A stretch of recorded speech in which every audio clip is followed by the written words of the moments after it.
కేసీఆర్ గారి ఇన్స్పిరేషన్ ఎంతవరకు మీలో ఉందండి? ఎస్పెషల్లీ ఆయన కూడా సిద్దిపేట నుండి 6 సార్లు గెలిచారు. అంటే ఆయనది డబుల్ హ్యాట్రిక్, ఇప్పుడు మీది ఐ థింక్ డబుల్ హ్యాట్రిక్ అవుతుంది ఇప్పుడు.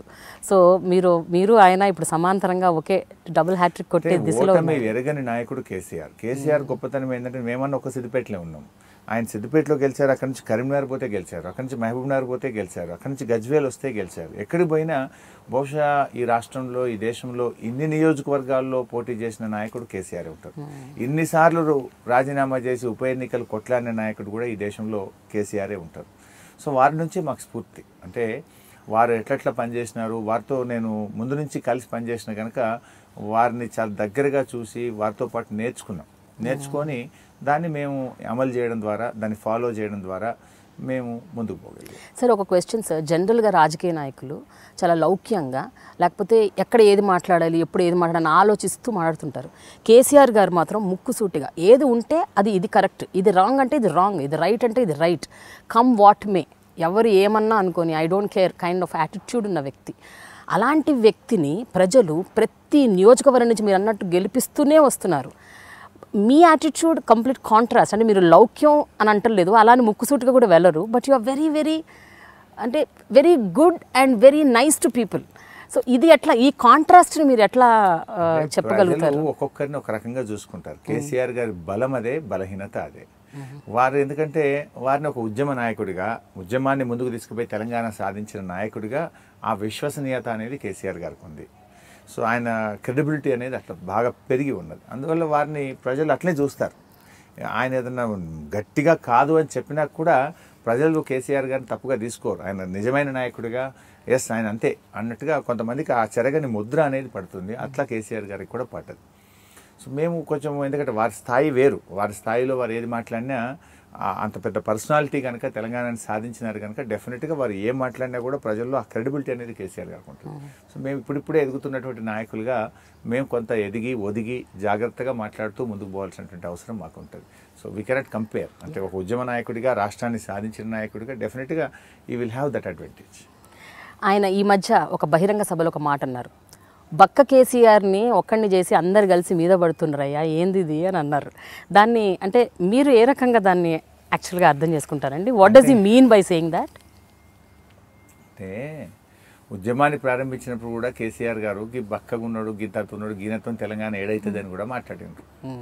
ఈ బక్కపలిచిన కేసీఆర్తో తెలంగాణ అవుతుందా అని ఆ రోజుల్లో కొద్దిమంది నాయకులు జోకులు వేసేవాళ్ళు, హెకిల్ చేసేవారు, రకరకాలుగా మాట్లాడేవారు.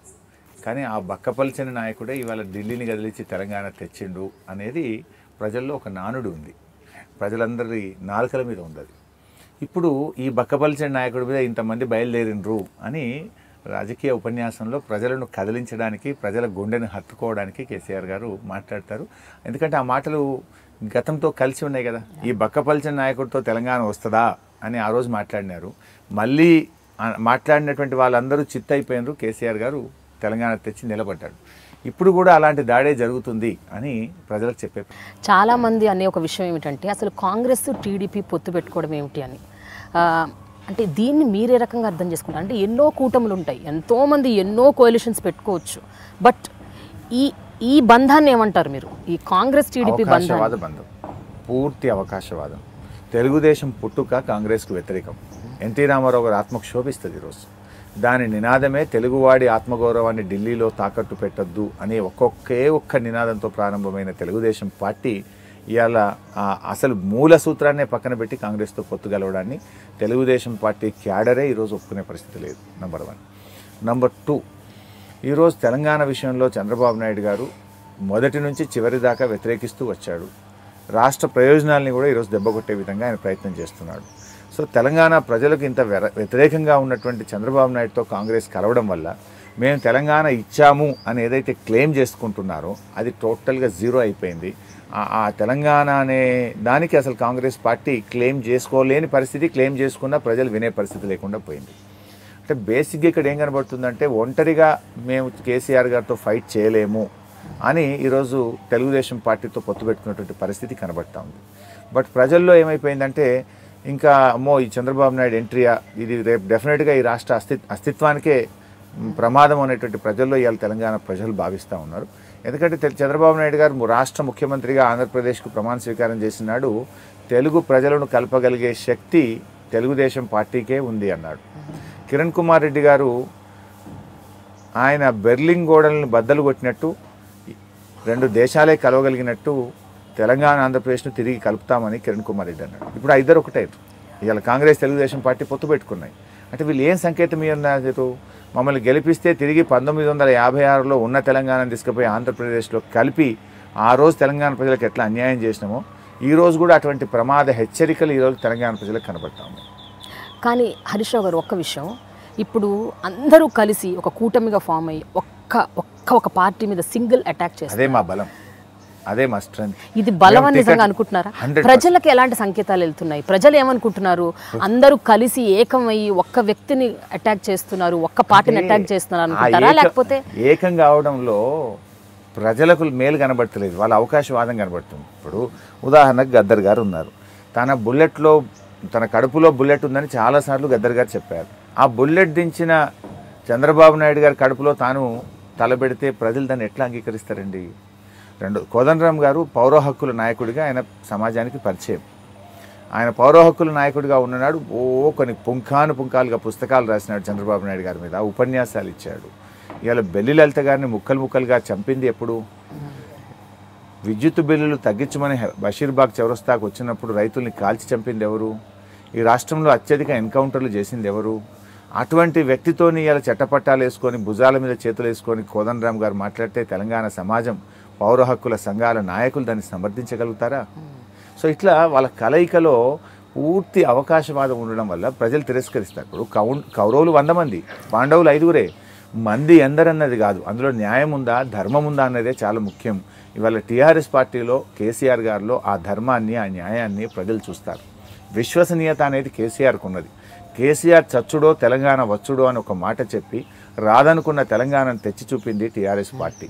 తెలంగాణ వస్తే అంతా చీకటే అని కట్టబెట్టుకొని కిరణ్ కుమార్ రెడ్డి గారు చూపిస్తే రాదనుకున్న కరెంటును 24 గంటలు ఇచ్చి ఈ దేశంలోనే రైతాంగానికి ప్రతి వినియోగదారుడికి 24 గంటల కరెంట్ ఇస్తున్న ఏకైక రాష్ట్రం 29 రాష్ట్రాల్లో తెలంగాణ రాష్ట్రం. స్వాతంత్రం వచ్చిన 70 ఏళ్లలో తాగడానికి నీళ్ళే ఇవ్వకపోతే ఇవాళ నేను నీళ్ళు ఇచ్చి తీరుతా అని చెప్పి 90% పైగా ఇంటింటికి నల్లాబెట్టి నీళ్ళు ఇచ్చిన నాయకుడు కేసీఆర్. అట్లా కేసీఆర్ గారిలో ఒక విశ్వసనీయత అనేది ప్రజల్లో ఉంది. చంద్రబాబు నాయుడు గారిలో విశ్వసనీయత పూర్తిగా కోల్పోయాడు. ఎందుకంటే ఏ ఎండకు ఆ గొడుగు పడతాడు ఆయన. ఇప్పుడు ఆ రోజు ఎన్టీ రామారావు పార్టీ పెట్టినాడు, మామ మీదనే పోటీ చేస్తా, నేను సమస్య లేదు, ఆయన దాంట్లో చేరేయలేదు అన్నాడు.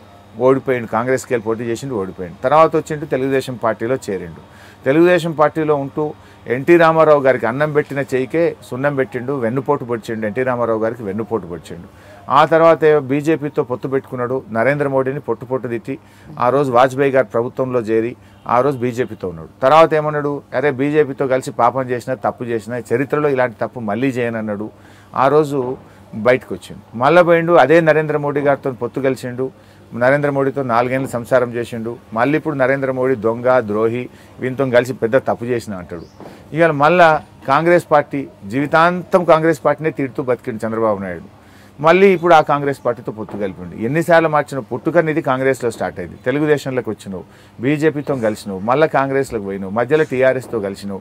అంటే ఏందన్నట్టు అవకాశవాదం అవసరం కోసం ఎంత స్థాయికైనా దిగజారుతాడు. అంటే అవకాశవాద నీచ రాజకీయాలకు ఈరోజు నెలుగుగా మారింది తెలుగుదేశం పార్టీ. కానీ హరీష్ రావు గారు, రాజకీయం అంటేనే అవకాశవాదం రాజకీయం. ఒకరు కాకుండా ఇంకోరు ఎవరో ఒకళ్ళు రాజకీయం అంటే వాళ్ళ అవసరాలకు అనుగుణంగా, పరిస్థితులకు అనుగుణంగా పార్టీలతో పొత్తులు పెట్టుకోవడం గతంలో మీరు కూడా చేశారు, టీఆర్ఎస్ కూడా చేసింది కాబట్టి అడుగుతున్నాను. అవకాశవాదం అన్ని చోట్ల ఉంది. ఇది ఏ రకంగా డిఫరెంట్ అని మీరు అనుకుంటున్నారు? ప్రేమ గారు, రెండు ఉంది ఇక్కడ. అవసరం వేరు, అవకాశవాదం వేరు. అవసరాన్ని ప్రజలు గుర్తిస్తారు కానీ అవకాశవాదాన్ని ప్రజలు గుర్తించరు. మాదేమో ఆ రోజు తెలంగాణ కోసము ఒక జాతీయ పార్టీని ఒప్పించడం కోసం ఒక బలమైన ప్రాంతీయ పార్టీని ఒప్పించి తెలంగాణకు అనుకూలంగా మలచడం ఆ రోజు ఆనాటి అవసరం. కానీ చంద్రబాబు నాయుడు గారిది అధికారం నిలబెట్టుకోవడం కోసం, రేపు మోడీ గారు తిరిగి గెలిస్తే నన్ను జైల్లో వేస్తారనేటువంటి భయం, ఒక అవకాశవాదం చంద్రబాబు నాయుడు గారు. అవసరానికి అవకాశవాదానికి మధ్య చాలా తేడా ఉంది. ప్రజలు అవసరాన్ని గుర్తిస్తారు తప్ప అవకాశవాదాన్ని సహించరు. టీఆర్ఎస్ అడుగు అడుగున ప్రతి నియోజకవర్గంలో ప్రతి జిల్లాలో ఎక్కడికి వెళ్తే అక్కడ మీరు మీ నాయకులు అభివృద్ధి మంత్రం అద్భుతంగా జపిస్తున్నారు. అంటే విచ్ ఇస్ ట్రూ. యాక్చువల్లీ 4.5 yearsలో టీఆర్ఎస్ గతంలో ఏ గవర్నమెంట్ చేయనంతగా అభివృద్ధి చేసింది అన్నది ప్రజల మాట కూడా చాలామంది మాట్లాడుకుంటున్నారు దాని గురించి. బట్ స్టిల్ అన్ని పార్టీలు కలిసి ఏకమయ్యి అభివృద్ధి జరగలేదు. సో ఒక్కరు అభివృద్ధి జరుగుతుంది అంటున్నారు, మిగతా అందరూ జరగలేదు అంటున్నారు. సో ప్రేమ గారు కాన్స్టెంట్గా ఒకే మాట వినిపిస్తూ ఉంటుంది. I agree. ఇప్పుడు చంద్రబాబు అంటేనే గోబల్ బాబు. ఒక అబద్ధాన్ని 100 సార్లు చెప్తే నిజమని నమ్మించగలిగే నాయకుడు చంద్రబాబు నాయుడు అని ఆయనకు డాక్టరేట్ కూడా ఇచ్చినట్టున్నారు. అది తక్కువ, అదొకటే తక్కువ. ఆయనకు ఆ స్ట్రాటజీ బాగా తెలుసు ముందు నుంచి కూడా. 10 మంది చేత ఒక అబద్ధాన్ని పదే చెప్పించి ప్రజల్ని నమ్మించే ప్రయత్నం చేస్తారు. కానీ ఒక్కసారి ప్రజలు మోసపోతారు తప్ప రెండోసారి మోసపోరు. ప్రతిసారి ప్రజల్ని మోసం చేయలేరనే విషయాన్ని చంద్రబాబు నాయుడు గారు గుర్తుపెట్టుకోవాలి. ఇలా కాంగ్రెస్ అయినా చంద్రబాబు గారైనా చెవులో పువ్వులు పెట్టగలుగుతారేమో కానీ ప్రజల కళ్ళకు గంటలు కట్టలేరు. ఎందుకంటే ప్రజల స్వీయ అనుభవంలో 24 గంటల కరెంటు ఉంది.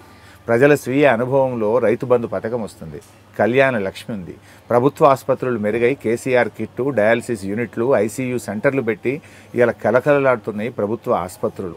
ప్రజలకు నున్నటి మెరుగైనటువంటి రోడ్లు కనబడుతూ ఉన్నాయి. రైతు బీమా పథకం వచ్చింది.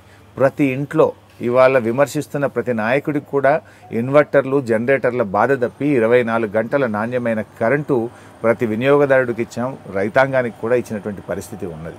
లా అండ్ ఆర్డర్ కాంగ్రెస్ అధికారంలో ఉన్నప్పుడు ఇక్కడ ఎన్నిసార్లు బాంబ్ బ్లాస్ట్లు అయినాయి హైదరాబాద్లో, ఎన్నిసార్లు మత కల్లోలాలు జరిగి కర్ఫ్యూ పెట్టినారు, ఆడపిల్లల రక్షణ లేక ఎన్ని ఘోరాలు జరిగినాయి.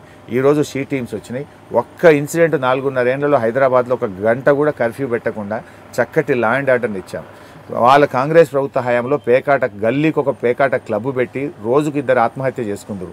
ఈ రాష్ట్రంలో పేకాట క్లబ్బులు బంద్ అయినాయి, గుడుంబా బంద్ అయిపోయింది. ఇలా అనేక సంక్షేమ కార్యక్రమాలు తెచ్చాం. రోజు మంచినీళ్లు తాగుతున్న చెల్లె, ఒక ఇంట్లో ఉండే ఒక సగటు మహిళ కేసీఆర్ను మర్చిపోగలుగుతుందా?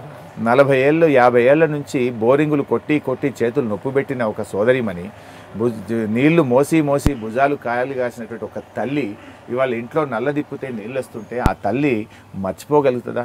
మీరు ఇవాళ మేము అభివృద్ధి చేయలేదు అంటే, మొన్న ఒక ఆవిడ చెప్తా ఉండే, రోజు పొద్దున్న లేవగానే నల్లా నీళ్ళలో ఆ బిందెడు నీళ్ళల్లో కేసీఆర్ ముఖాన్ని చూసుకొని దండం పెట్టుకొని నీళ్లు తాగుతున్నాం బిడ్డ. ఈ ముసల్దాన్ని అయిపోయిన 60 ఏళ్ళ నుంచి నీళ్లు మోసి కేసీఆర్ కాకపోతే ఎవరో కోటేస్తా అని ఒక తల్లి అన్నది. సో అట్లా ప్రజల స్వీయ అనుభవంలో ఉన్నాయి. నాడు కరెంటు ఒక సమస్య కాంగ్రెస్ ప్రభుత్వ హయాంలో, నేడు కరెంటు ప్రజలకు ఒక సౌకర్యం. నాడు త్రాగునీరు ఒక సమస్య, నేడు త్రాగునీరు ఒక సౌకర్యం. మీకు అంతెందుకండి, అసెంబ్లీయే ఒక ఉదాహరణ. నేను 5 సార్లు ఎమ్మెల్యే గెలిచాను. ఎప్పుడు అసెంబ్లీ సమావేశాలు జరిగినా కరెంటు మీద, మంచినీళ్ళ మీద అసెంబ్లీ దద్దరిల్లకుండా, అసెంబ్లీలో బైకాట్లు, వాకౌట్లు లేకుండా శాసనసభ జరిగేదే కాదు. నేను ఇప్పుడు శాసనసభ వ్యవహారాల మంత్రిని. 4.5 ఏళ్లలో తెలంగాణ శాసనసభలో నీళ్ల మీద, మంచినీళ్ళ మీద, కరెంటు మీద ఎవరు ప్రభుత్వాన్ని అడిగిందే లేదు, చర్చే జరగలేదు. అంటే అది మా పరిపాలనలో బాగున్నట్టే కదా. ప్రతిపక్షాలు మమ్మల్ని ప్రశ్నించలేదంటే మేము బాగా పనిచేసినట్టే కదా. సో ఒక సైలెంట్ యాక్సెప్టెన్స్ అయితే ఉందని మీరు అనుకుంటున్నారు? ప్రజలు యాక్సెప్టెన్స్ ఉందండి. మేము ముందు నుంచి 100 ఎందుకంటే వాళ్ళు పెట్టే సభలకి ప్రజలు వస్తున్నారు కాబట్టి, ప్రజలు ఆ సభలకు కూడా వస్తున్నారు కాబట్టి, అవి వింటున్నారు కాబట్టి నేను అడుగుతున్నా ఈ ప్రశ్న. సభల్లో రకాలు ఉంటాయి. తరలి వచ్చే వాళ్ళు కొందరైతే, తీసుకొచ్చే వాళ్ళు కొందరు. మా మీటింగ్లకు ఏమో తరలి వస్తున్నారు, స్వచ్ఛందంగా వస్తున్నారు. వాళ్ళ మీటింగ్కి ఏమో తోలుకొస్తే వస్తున్నారు. సభలు జనం రావడం ముఖ్యం కాదు, ప్రజాస్పందన ఎట్లా ఉందనేది ముఖ్యం. కేసీఆర్ గారి మీటింగులో యువత కానీ, మహిళలు కానీ పెద్ద ఎత్తున వచ్చి ఆశీర్వదిస్తున్నారు. అపూర్వ రీతిలో కేసీఆర్ గారి మీటింగుల్లో స్పందన ఉంది. ఈరోజు మీరు చూసినట్టయితే అమిత్ షా గారి మీటింగులు వెలవెలబోతున్నాయి. కొన్ని మీటింగులు క్యాన్సిల్ చేసుకున్నారు. మోడీ గారి మీటింగులో జనాలు లేరు. ఇవాళ కాంగ్రెస్ పార్టీకి రాహుల్ గాంధీ, సోనియా గాంధీ గారు వచ్చినటువంటి మీటింగ్లో సోనియా గాంధీ గారు మాట్లాడేసరికి సగం సభ ఖాళీ అయిపోయి, కుర్చీలు ఖాళీ అయిపోయిన పరిస్థితి ఉన్నది. 40 నియోజకవర్గాల మీటింగ్ పెడితే 1,00,000 మంది కూడా రానటువంటి పరిస్థితి వాళ్ళది. సరే, వాళ్ళ విజ్ఞత అది. మాకు ultimately we are very confident. Definitely ఖచ్చితంగా టీఆర్ఎస్ పార్టీ 90 నుంచి 100 సీట్లతో తిరిగి రాష్ట్రంలో అధికారంలో వస్తుంది.